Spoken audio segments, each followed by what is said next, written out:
Hi friends, आज का जो हमारा टॉपिक है वो है रिवैल्यूएशन अकाउंट। आज रिवैल्यूएशन अकाउंट डिस्कस करेंगे। रिवैल्यूएशन अकाउंट कैसे प्रिपेयर करते हैं और रिवैल्यूएशन अकाउंट होता क्या है।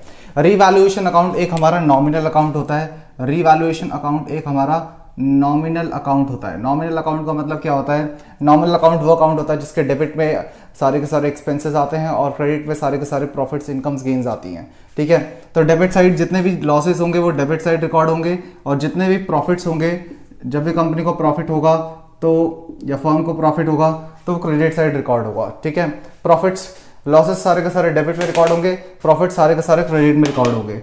लॉस दो सिचुएशन हो सकता है। दो सिचुएशन में हमारा लॉस हो सकता है। लॉस एक तो हमारा अगर एसेट्स की वैल्यू कम हो रही है, अगर हमारी एसेट्स की वैल्यू कम हो रही है तो हमारा लॉस होगा, या तो लायबिलिटीज की वैल्यू इंक्रीज हो जाए, लायबिलिटीज की वैल्यू इंक्रीज हो जाए तो हमारा लॉस होगा। ठीक है, एसेट्स की वैल्यू अगर हमारी बढ़ रही है तो हमारा प्रॉफिट वाली सिचुएशन आ जाती है, और अगर हमारी लायबिलिटीज की वैल्यू कम हो रही है, लायबिलिटीज की वैल्यू कम हो रही है तब भी हमारी प्रॉफिट वाली सिचुएशन आ सकती है। तो दो सिचुएशंस में हमारा प्रॉफिट होता है। एसेट्स की वैल्यू या तो बढ़ जाए या तो लायबिलिटीज की वैल्यू कम हो जाए। और लॉस दो सिचुएशन में हो सकता है, या तो एसेट्स की वैल्यू कम हो जाए या तो लायबिलिटीज की वैल्यू इंक्रीज हो जाए। फिर इसके बाद इसका बैलेंस निकाला जाता है। अगर बैलेंस डेबिट में आ रहा है, अगर बैलेंस में डेबिट में आ रहा है, डेबिट में बैलेंस आने का मतलब होता है कि क्रेडिट साइड बड़ी है और डेबिट साइड छोटी है। अगर बैलेंस इधर आ रहा है, अगर बैलेंस इधर आएगा, डेबिट में बैलेंस आएगा तो वो कहलाता है प्रॉफिट वाली सिचुएशन। तो यहाँ पर प्रॉफिट होता है, डेबिट में बैलेंस आया तो प्रॉफिट, और अगर क्रेडिट में बैलेंस आता है, इस साइड बैलेंस आता है, अगर बैलेंस इस साइड होता है तो लॉस वाली सिचुएशन होती है, तो वो लॉस कहलाता है।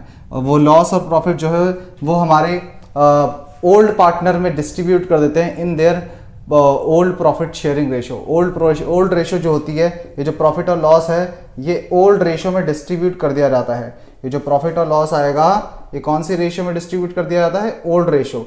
ओल्ड पार्टनर्स ओल्ड रेशो में इस प्रॉफिट और लॉस को क्या कर दिया जाता है? Distribute. One more time, revaluation account एक नॉमिनल अकाउंट होता है। नॉमिनल अकाउंट वो अकाउंट होता है जिसके डेबिट में सारे के सारे लॉसेस आते हैं और क्रेडिट में सारे के सारे प्रॉफिट्स आते हैं। डेबिट में लॉसेस मींस लॉसेस दो सिचुएशन में हो सकता है। एसेट्स की वैल्यू कम हो जाए, लायबिलिटीज की वैल्यू बढ़ जाए। प्रॉफिट की सिचुएशन दो हो सकती हैं, दो सिचुएशन में प्रॉफिट होता है, एसेट्स की वैल्यू बढ़ जाए या लायबिलिटीज की वैल्यू क्या हो जाए? कम हो जाए। क्लियर है? डेबिट में अगर बैलेंस आ रहा है तो वो प्रॉफिट वाली सिचुएशन होती है, ओल्ड रेशियो में डिस्ट्रीब्यूट कर देते हैं उसे। वो डेबिट में बैलेंस आ रहा है तो ओल्ड रेशियो में डिस्ट्रीब्यूट कर देंगे ओल्ड पार्टनर्स में, और अगर क्रेडिट में बैलेंस आ रहा है तो मींस हमें लॉस हुआ है और इसे कौन से रेशियो में डिस्ट्रीब्यूट कर देंगे? ओल्ड रेशियो में डिस्ट्रीब्यूट कर देंगे ओल्ड पार्टनर्स में। एक क्वेश्चन करते हैं। आइए आपके सामने क्वेश्चन है, क्वेश्चन देखते हैं। ए एंड बी पार्टनर है, sharing profit and loss in the ratio of equally ratio given है, मतलब 1:1 के रेशियो में वो लोग प्रॉफिट शेयर करते थे। सी एडमिट हो रहा है for 1 fair share and profit. Question में लिखा है बैलेंस शीट गिवन है हमें, कैपिटल गिवन है इनकी, creditors, bills payable, land, building, plant, machinery और फर्नीचर गिवन है। इसका रिवैल्यूएशन अकाउंट हमें बनाना है। चलिए रिवैल्यूएशन अकाउंट बनाते हैं इसका। आइए रिवैल्यूएशन अकाउंट बनाएंगे। रिवैल्यूएशन अकाउंट हमें बनाना है, रिवैल्यूएशन अकाउंट। ठीक है, देखो रिवैल्यूएशन अकाउंट बना रहे हैं।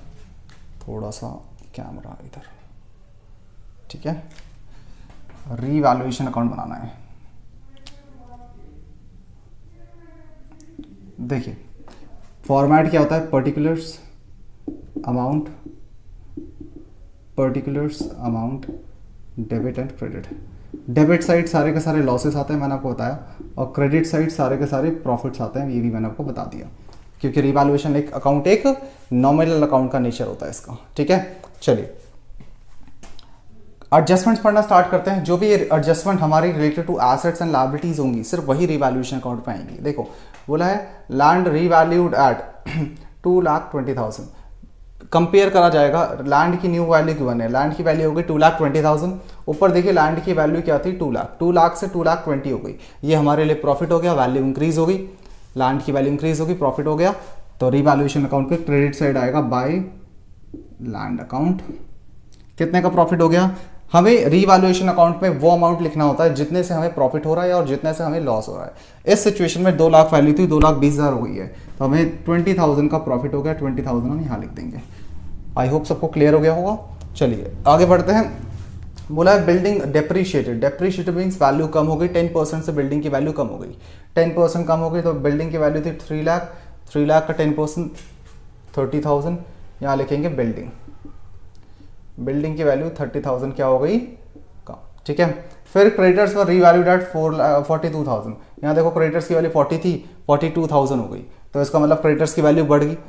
मैंने बताया था क्रेडिटर्स लायबिलिटीज जब भी इंक्रीज होंगी आपके लिए लॉस होगा, तो ये लॉस हो गया, यहाँ लिखेंगे 2 क्रेडिटर्स। और कितने का लॉस हो गया, 40 था, 42,000 का हो गया, तो 2,000 से इंक्रीज हो गया, तो 2,000 का हमारे लिए लॉस हो गया।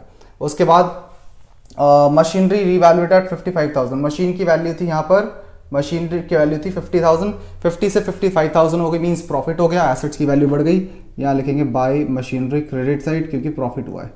बाय मशीनरी अकाउंट 5,000 का हमें क्या हो गया, 5,000 का क्या हो गया, हमें प्रॉफिट हो गया। आइए फिर उसने बोला है फर्नीचर की वैल्यू हो गई, फर्नीचर रीवैल्यूड एट 25,000, फर्नीचर की वैल्यू थी 30 से 25 हो गई, मतलब वैल्यू कम हो गई, मीन्स हमें लॉस हो गया।